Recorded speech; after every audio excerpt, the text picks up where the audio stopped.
Hi guys, may dalawa akong mais. So, gagawa po ako ng meriendang binatog. Ayan, balatan ko muna siya.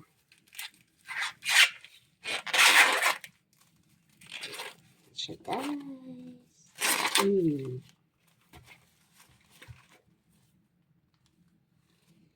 At himayin ko po siya.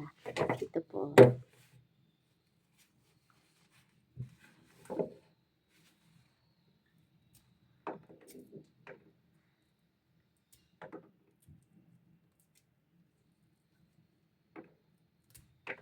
Mabusisi po siya pero masarap.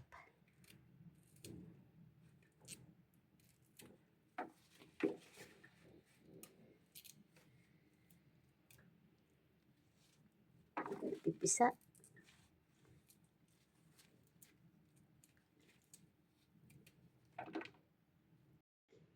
Ito na siya guys, malapit nang matapos.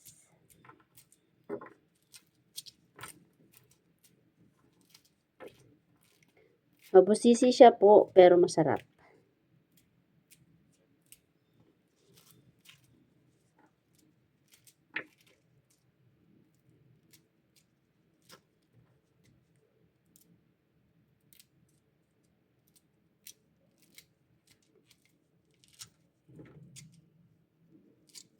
Yan, tapos na.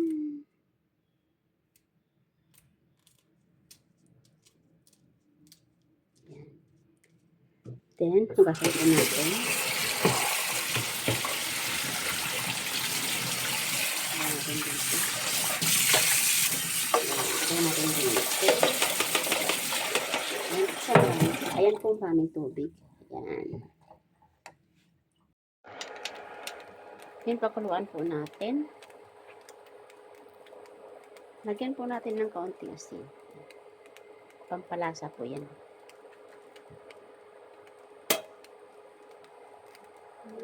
Pakuluan muna natin. Yan po siya guys. Kulong-kulo na yan. So, bawasan natin yung apoy na natin. Then, 1 hour po.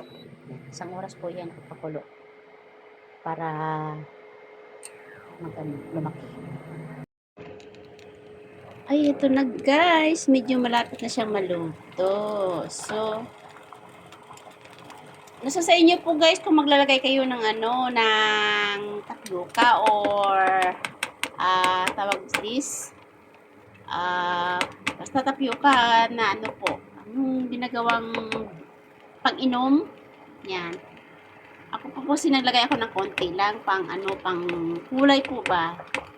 Kasi pang merienda ko lang ito. Pero kung halimbawa po pang business, mais lang po talaga. Yan. Ayan po lang po itong makumulo.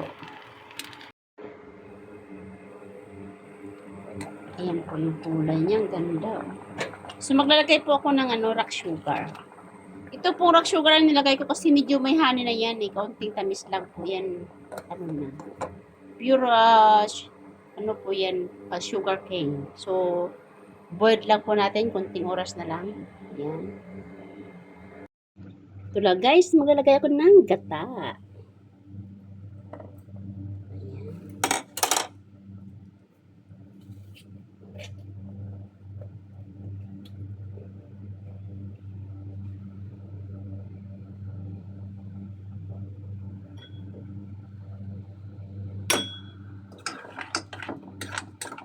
Sarap.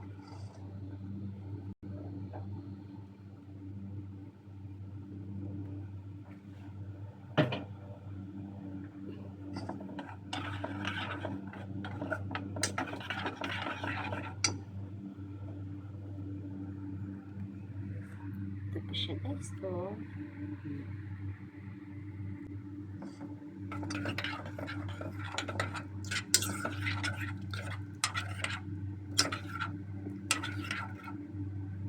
And then, maglagay din po ako ng kaunting butter. Ito yun. Butter po. Yan.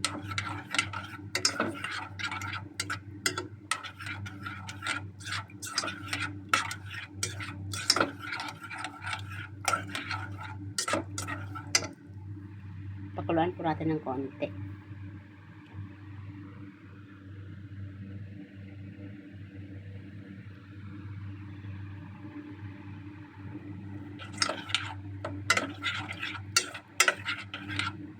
Ayan po, okay na siya.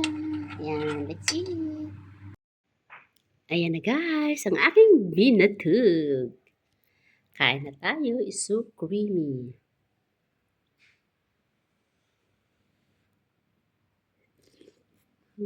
Harap. Init.